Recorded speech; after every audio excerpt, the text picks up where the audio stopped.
That is the new Lotus SUV, the first SUV they've built in their 74-year history. Now you can see it, but I can't. I haven't seen it yet. I haven't even seen any photos. So you're going to get my honest reaction to this car. So come on, let's do it.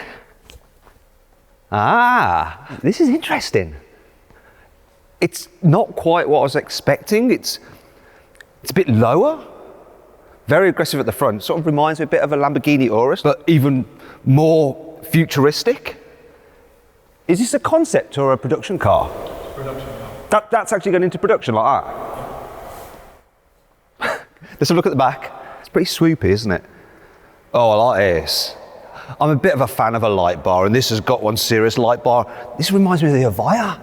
I'm liking that. Anyway, we're going to go into more detail on the design in a bit and talk about through all the engineering stuff, the tech and the interior and all that kind of stuff, because I'm Matt Watson and you're watching Car Wow. Buy, sell, Car Wow. Let's start this video by talking about the design here at the front, because this is the most dramatic part of the car. It really does stand out, and I think this is the most aggressive looking SUV I've ever seen. It does remind me of the Lamborghini Urus. It's the big mouth, I think. However, a lot of the vents on the Lamborghini Urus, they're just for cooling that big engine. This doesn't have an engine, it's electric. And so the vents actually do other things. For instance, in fact, I need a stick, don't I, for illustrating the vents, none of which are fake. Look, so you've got these vents here in the bonnet. Now these help the air flow through the car, and that reduces the drag. It means that they can make this car look stylish without having to look like some kind of just like egg shape like certain other electric SUVs. Can't think which ones. Anyway, so more vents down here feeding air over the wheels. Down here as well, you might have just seen those opening those vents. They'll only open when the battery needs cooling. And then we've got carbon fiber here and here. This is an upgrade, so this won't come as standard. Another thing that won't come as standard, blue hue to the lights, not allowed that. But the light design will be the same with the daytime running lights on the top, and then the main headlights down below there. Oh, it's mega. Here at the side, the car will come as standard with 21-inch alloy wheels, but you can upgrade to 22s or these 23s, which apparently are aero wheels, even though they look cool. Look, these little blades here help reduce drag. Another thing to note, poppy out-door handles. There we go. Now, you might like the light in them there, but that's not gonna make it to the final car that you'll be able to buy. They go away again when you step away from the car like that, so it keeps it nice and flush. Speaking of flush, there are some nice creases in the doors and over the side of the vehicle, and you can see there's got a sloping roof line as well. I don't think the side is quite as dramatic as the front, but that's harder to do. However, there is still an aero theme going on, so you've got big vent there, which is a bit more dramatic. And there's something else here that's really cool that I didn't notice at first. There's even a vent here. Look, I'm not going to put my stick of truth all the way in there because I might lose it. But that is quite unusual. Round the back there is more cool aero, such as the Avaya inspired ducts there, which I've already mentioned, and look, you can see the rear tyres through there. Then there's these cool little winglets instead of a full length roof spoiler. Reminds me of something off an old Formula One car, but you might be thinking that might not provide enough aero, but don't worry, look, we have a pop-up rear spoiler which is deployed when you're going above a certain speed. Then it goes away again to keep the whole back looking nice and flush. Now I've spotted something down here. This rear diffuser, which is made in optional carbon fibre, seems to have a fake vent in it here. Is this just for show? Well, actually no, because the angle of it's been designed specifically to blend in with the car's flat floor to reduce drag, so it does actually work. So I'll give Lotus a pass on that, which means I don't need the stick of truth anymore. Here on the inside, the futuristic theme continues. So if you notice the design of the dash here, these two pads, they mimic the winglets on the rear window. And it has a very sporty feel to it, where you've got this huge center console here and the wraparound design and the different layers. It's all very, very cool. Now there are a couple of things that don't operate on this car because it's a prototype, such as the cup holders, and this doesn't open. And also you've got a 3D printed panel there, which looks kind of cool, but that won't make production. Now you might be thinking the rest of it, that, you know, all these Goldie switches and stuff, surely they're not going to make production. Well, yes, they are. And I tell you what, I love this steering wheel. And the fact that the buttons, which control lots of the car's functions, are actual physical buttons rather than like touch sensitive ones on some other manufacturers' cars. I'm really happy about that. Now the seats, so the design of them, how they look, are production ready. However, the actual foam they've used in them, because it's a prototype, is rather firm. So It's not very comfy to sit in this chair, but it will be much better on the production car, trust me. Another thing that you should trust me about is the materials. They feel lovely. Oh yeah, so this is made out of wool, and then we've got some other man-made materials here which are like Alcantara, but not Alcantara, because then you have to pay the people who made Alcantara a lot of money. Oh, there's this as well. If you look here, you've got carbon fibre panels here. Now this is optional, but it's not carbon fibre as you know it. There's no actual weave to it. It's actually recycled carbon fibre, and it looks cool in its own way in a sort of like organic-y kind of design. Oh yeah. Now, as well as organic features and stuff like that, you've got text. This is your main infotainment screen here, where you can control lots of the car's functions, sat nav, and of course the ambient lighting, of which there are many different colours to choose from. It's going for a yellow, and it angles towards you, the screen does, when you want to use it. Why does it do that? It's just a bit of theatre, really.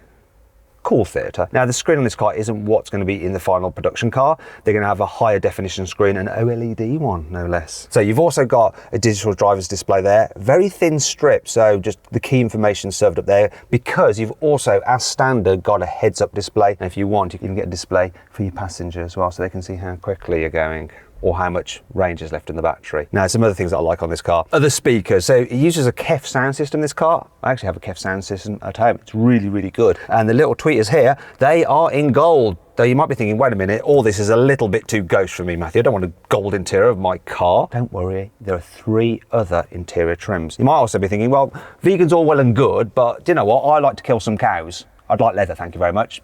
You can get a leather interior with this as well.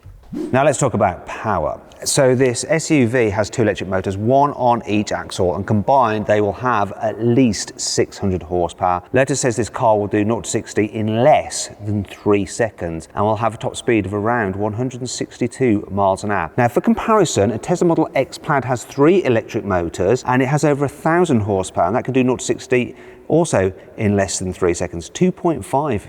Although Tesla measure their 0 to 60 with 1 foot rollout, which is sort of like cheating. Top speed of the Tesla is 163 miles an hour. So it seems to have the edge ever so slightly on this Lotus, though there will be a more powerful version of this Lotus SUV, which could beat the Plaid. Because this is an electric car, it's got lots of interior space. Your batteries are underneath the floor, so basically you don't have any intrusion into the cabin. Not flat floor, lots of knee room, headroom's good as well, and this one's got the optional glass roof, which you're going to want to specify because it's just so nice. And then you can get the car with these 2-seater in the back, or you can go for a 3-seater bench, but this feels posher. I like this as well. Look. When you move the seat base forward, the back reclines. Lotus calls it a slouch function, and I'm a bit of a sloucher, so it's probably not going to do my posture any good. Maybe I should just improve my posture slightly. There we go. Sit up straight, Watson. There we go. Another thing that you got here is a screen here for controlling some of the infotainment functions, and this is hinged so you can lift it up if you want to utilize it like that. It's not electrically operated, you have to do it using your hands. Now there's decent storage there, big door bins, there's a cubby under there, cubby under here, and there's your cup holders. Once again, this being a prototype, those don't open for now, but they will do on the finished car, obviously. Oh, one last thing to mention. Oh look, we've got some more of that recycled carbon fibre here. It just looks lovely. Just wanted to add that. Now let's talk about the batteries and charging and stuff. So you get 2 charge ports. The one on this side not only has AC, but it also has DC charging. And this vehicle uses an 800 volt system, so you can actually charge it at 350 kilowatts if you can find one of those chargers. And if you can, it will charge from 0 to 80% full in just 18 minutes. Which is pretty impressive when you consider this car has a battery capacity of over 100 kilowatt hours. Now that's good for a range of 348 miles, which incidentally is exactly the same range you get out of the furthest driving Tesla Model X, and about 30 miles less than you'll get from the longest range BMW iX. Before we go any further, I just want to let you know that if you're thinking about getting a new car, you're probably going to have to sell your old car, and you can now do that through CarWow. All you have to do is upload some photos of your car, give a brief description, and our dealers will bid on your car to make sure you get a good price for it. And then they'll come to your house, take your car away, and put the money in your account. It's dead easy. Anyway, on with the video. Welcome to the boot of this new Lotus SUV. Very important feature of an SUV because they need to be practical, right? So it's got a relatively square shape, and there's some features in here. Look, you can actually alter the height of the car so it makes it easier to load. You've also got a button to deploy the electronically controlled tow hitch, so you'll be able to tow with this car. And you've got your 12 volt socket there if you want to charge something. I don't know. In terms of the capacity, 400 litres, which is about 100 litres less than the BMW iX. It is pretty much the same capacity as a Ford Mustang Mach-E GT. However, there is more space under the bonnet. So let me show you the front boot, also known as the fruit. Now I'm feeling like a bit of a fruit now because I don't know how to get in here. How do we get in here? You can't get in here, why not? Prototype.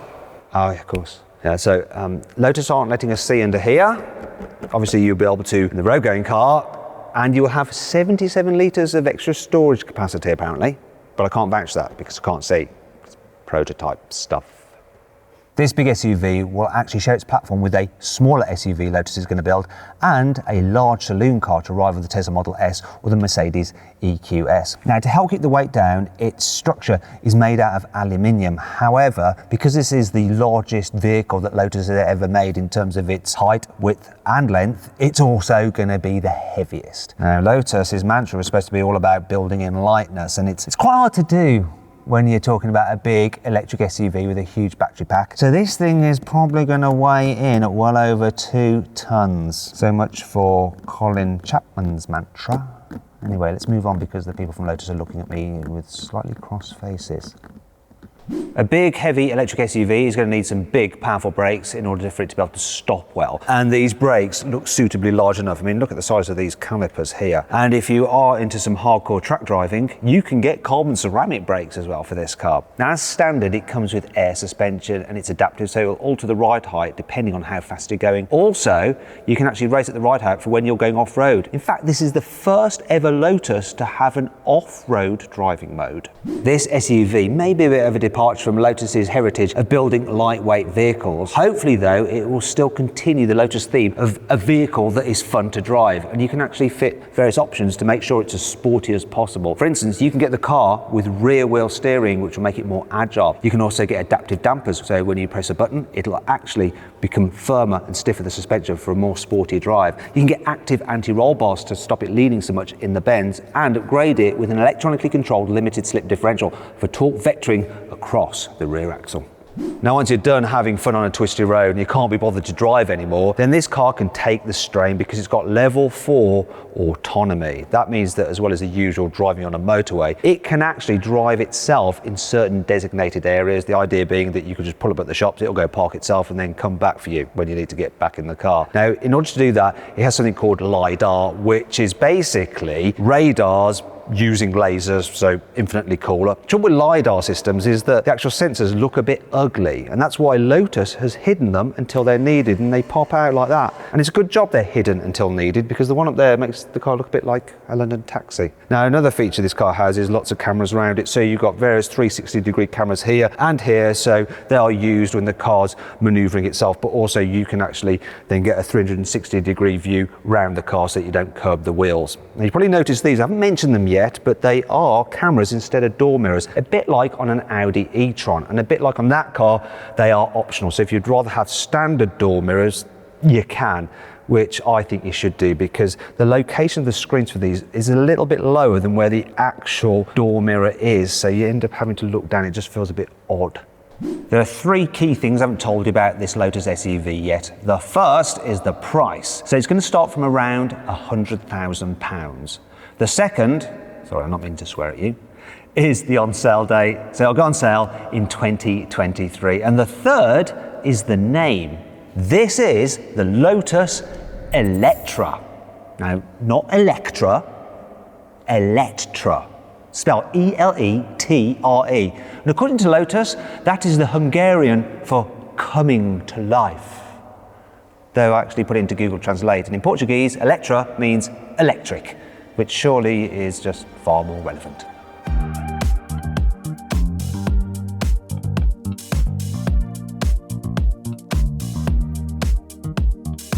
I hope you'll enjoy the video. If you did, give it a like. Let me know what you think of this Lotus SUV in the comments below. Would you have this or a Tesla Model X Plaid? Click on those windows there for some more videos, and if you click on that box there, you can go to CarWow to sell your car. Our dealers will bid on your car to make sure you get a great price for it. Thanks for watching.